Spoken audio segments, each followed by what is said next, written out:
ராகு கேது பெயர்ச்சி பலன்கள் கடகம் ராசிக்கு மே 18லேருந்து 1.5 வருஷத்துக்கு. முழு பலன்களுக்கு கீழே இருக்கக்கூடிய லிங்கை கிளிக் பண்ணி போய் பாருங்க. இந்த பதிவில் எச்சரிக்கையாக இருக்க வேண்டிய விஷயங்கள், பரிகாரம் என்ன? இவர்களுக்கு வழக்கு, வம்பு, சங்கடங்கள் வரக்கூடிய சூழ்நிலைகள் இருக்கிறது. நண்பர்களால் பாதிப்பு ஏற்படும்.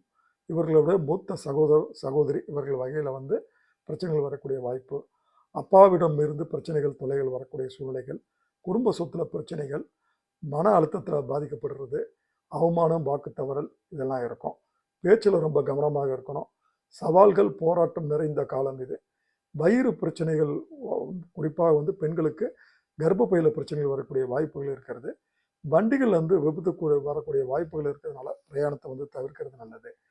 பரிகாரம், அரச மரத்து பிள்ளையாரை வழிபடணுங்க. கும்பகோணம் பக்கத்தில் இருக்கக்கூடிய பட்டீஸ்வரம் துர்க்கைக்கு சென்று வழிபட்டு வரணும். தியானத்தை மேற்கொள்ளணும். குலதெய்வ வழிபாடு இவர்களுக்கு நல்லது.